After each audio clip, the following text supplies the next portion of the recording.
Hey, what's up, everyone? It's John, fellow dental assistant here, and let's talk about dental conferences and meetings. I just got back from the Chicago Midwinter meeting, and I get messages all the time like, "Hey, how are you there? How can you afford this? How can I afford this? My goal is to be a dental consultant. These are things I want to do." So let's talk about some tips and tricks that I've learned along the way. I've been going to dental conferences for 2+ years now. So let me share some stuff with you to maybe help set your mind at ease, how you can get out of the op and into these dental conferences and start your networking from there. All right, so number one, obviously sign up for the conference.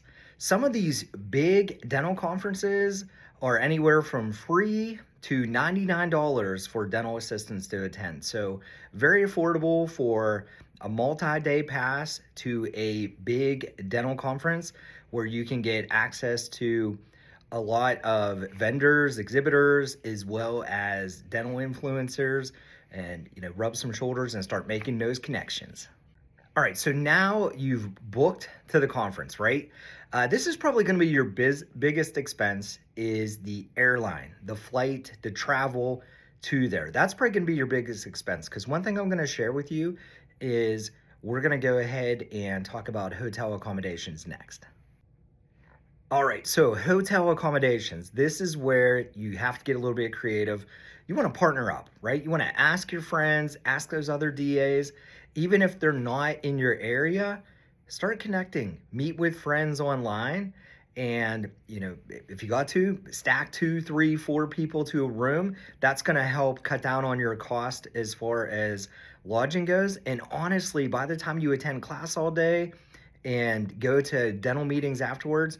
Typically, I'm not even in my room until 9, 10 o'clock at night, and I'm up 4 or 5 in the morning. So you basically just need the room to sleep, shower, get ready, and then you're running around again. All right, so eating, right? How are we gonna feed? And we're gonna get drinks. Like, this is gonna be another big expenditure, but there are ways around this. So typically, I pack some snacks, granola bars, some little candies, Pop Tarts, things like that. So when you're booking that hotel, make sure you get a place that offers the continental breakfast. All right. So now you have a meal down, and usually I'll even grab a banana or a muffin, just for like a mid morning snack. So that'll at least get me through until lunch. Now, lunch, I typically don't eat lunch at the expo because it's just not good. It's, a piece of pizza for $10. It's chicken tenders and fries for $16, $18. Think about whenever you go to those concerts or even sporting events, the food typically at those conventions are not good. So I typically don't like to eat lunch there. Every once in a while, some of us will pull together some money, order a pizza, have Chick-fil-A delivered, something like that. But for the most part, I pack protein shakes. There's water's very accessible. Just mix up a protein shake and have a granola bar or my other snacks. So that's normally my lunch. There's certainly other options, but that's one way to get around that lunch.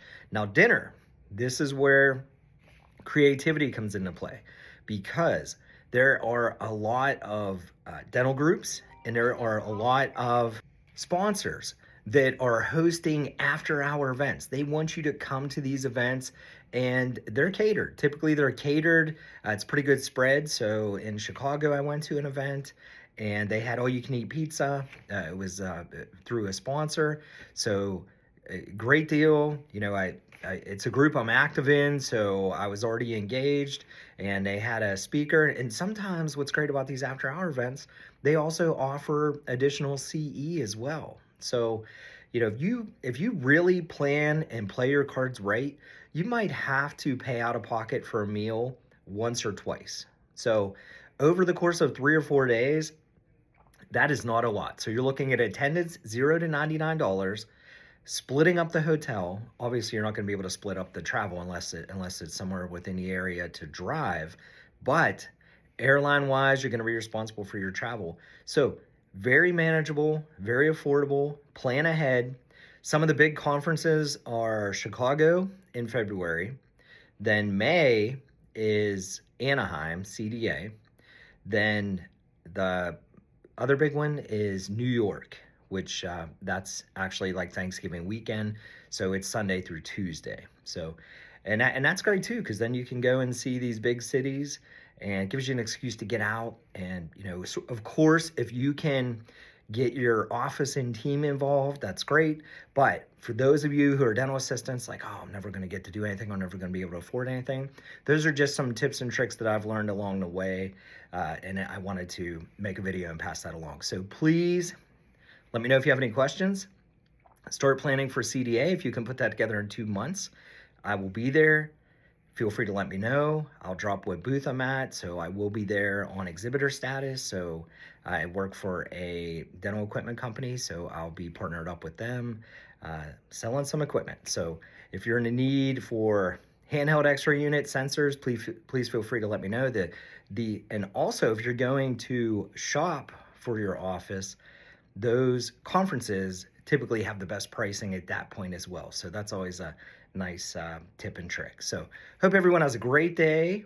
Hope you found some value in today's video, and hopefully you're inspired, motivated, and ready to get out there and start meeting other dental professionals such as yourself, and get your face out there and your name. So hope to talk to you real soon, and hope to see you at the next dental conference.